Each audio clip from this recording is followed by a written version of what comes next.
Bonjour à tous et bienvenue dans ce nouvel épisode du Journal des Jeunes. Je suis Louis, votre nouveau présentateur. Et moi, Lilian. Dans ce second épisode, nous nous sommes intéressés à la robotique. Après la fameuse conférence de rédaction, nous sommes allés faire des recherches pour vous montrer des chroniques en fin d'émission.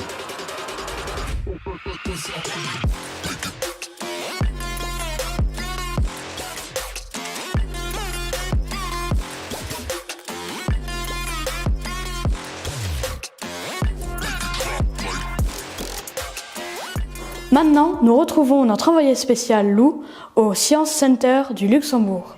Salut Lou, tu nous entends ? Salut Lilian, en effet, je me trouve actuellement au sein du Luxembourg Science Center et voici autour de moi plein d'expériences pour les grands et les petits. Allons les voir ensemble.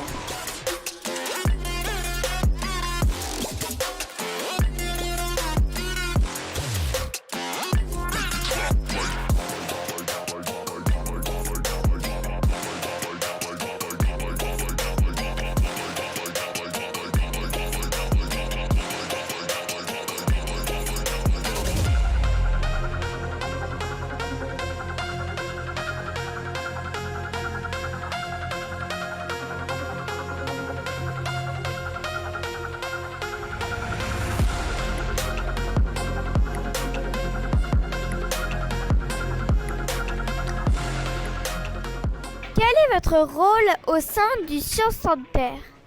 Je suis médiatrice scientifique, ça s'appelle.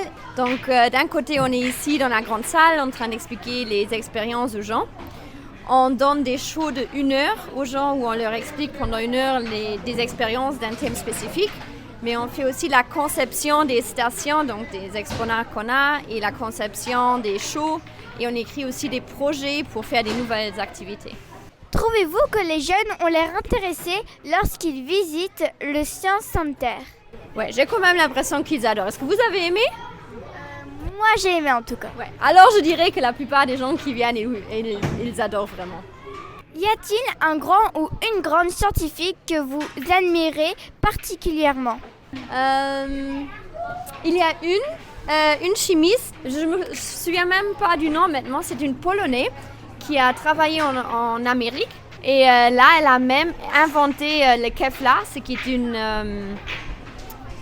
un polymère qui est utilisé dans les vestes, je ne sais pas comment c'est, anti-balles, anti-feu.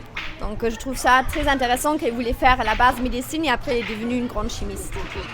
Alors, merci beaucoup.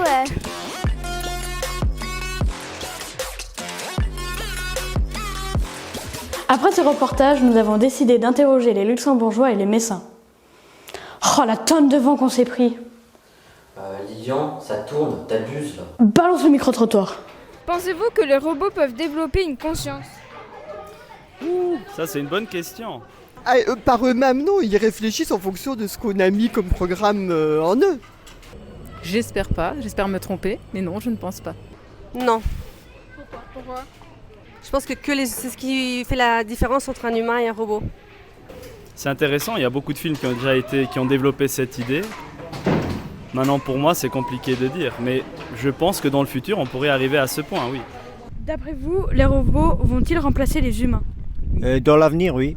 Ça peut être dans l'industrie, voilà. Et en plus de ça, il y aura certainement des humanoïdes d'ici l'an 2050.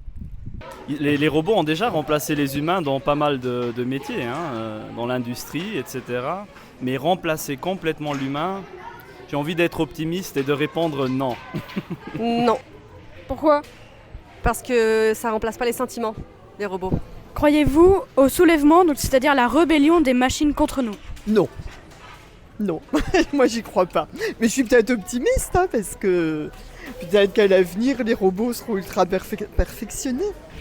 Oui, ça peut arriver, oui. Mais je pense qu'on arrivera à les dompter. C'est une idée qui me fait peur. Tu vois, parce que je cours vite mais je me fatigue. Les machines eux, ne se fatiguent pas, donc ça me fait un petit peu peur toute cette histoire. Donc à nouveau je vais être optimiste et j'espère que non. Et voilà le moment tant attendu, les chroniques sur les nouvelles technologies. Bonjour, je suis Karim. Aujourd'hui, on va parler de la crypto-monnaie. La crypto-monnaie, qu'est-ce que c'est ? C'est une monnaie virtuelle qui ne dépend d'aucune autorité, institution particulière telle que les banques. Son prix dépend de l'offre et de la demande. La première crypto-monnaie a été créée en 2009 par Satoshi Nakamoto. La crypto-monnaie circule grâce à la blockchain qui permet de stocker et de transmettre des informations de manière transparente, sécurisée et sans organe de contrôle. C'est un sujet vaste, compliqué, mais intéressant. Cette chronique est bien trop courte pour pouvoir rentrer dans les détails, mais vous pourrez bien sûr trouver les informations nécessaires sur Internet. Bonjour à tous, je m'appelle Lou et je vais vous présenter la motion capture. C'est le réalisateur Robert Zemeckis qui a développé cette technologie et qui l'a utilisée intégralement dans son film Le Pôle Express. C'est quoi la motion capture ? Vous pouvez le voir derrière moi. Il s'agit d'un dispositif qui ressemble un peu à une combinaison de plongée recouverte de capteurs. Grâce à elle, les réalisateurs peuvent donner vie aux mouvements et aux émotions de leurs personnages de fiction. La motion capture va capter les mouvements dans l'espace à partir d'un acteur, pour ensuite les recréer sur un modèle virtuel en 3D. Ce modèle peut autant prendre la forme d'un humain ou d'un animal, comme les chimpanzés dans le film La planète des singes ou les Na'vi dans Avatar. On l'utilise de plus en plus dans les films réalistes, afin de créer l'effet de réel et accompagner les modélisateurs 3D dans leurs animations. On l'utilise aussi dans les jeux vidéo comme GTA ou The Last of Us. C'est dans le film La Momie, sorti en 1999, qu'on l'utilise pour la première fois.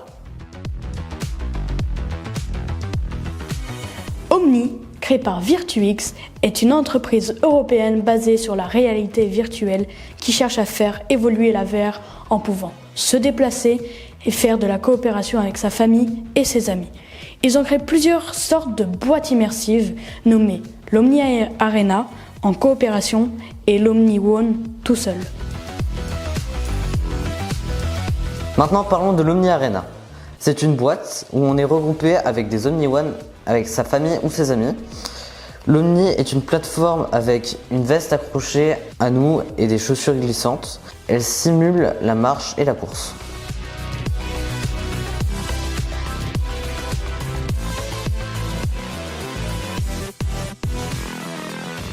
Pour commencer, Tesla est une marque automobile, surtout de voitures électriques, avec intelligence artificielle intégrée, comme du coup le Tesla Bot. Le Tesla Bot est encore en cours de développement. C'est Elon Musk qui a annoncé le projet pendant une conférence en 2021. Le projet est annoncé pour fin 2022. Le Tesla Bot est un robot de forme humanoïde muni d'une intelligence artificielle. Il mesurera 1m72 pour 56 kg. Sa vitesse maximale sera de 8 km/h. Ce robot pourrait nous servir dans toutes les tâches de la vie quotidienne. Et voilà, c'est la fin de cet épisode. Merci de nous avoir suivis. N'hésitez pas à liker, à vous abonner et à partager. Ciao!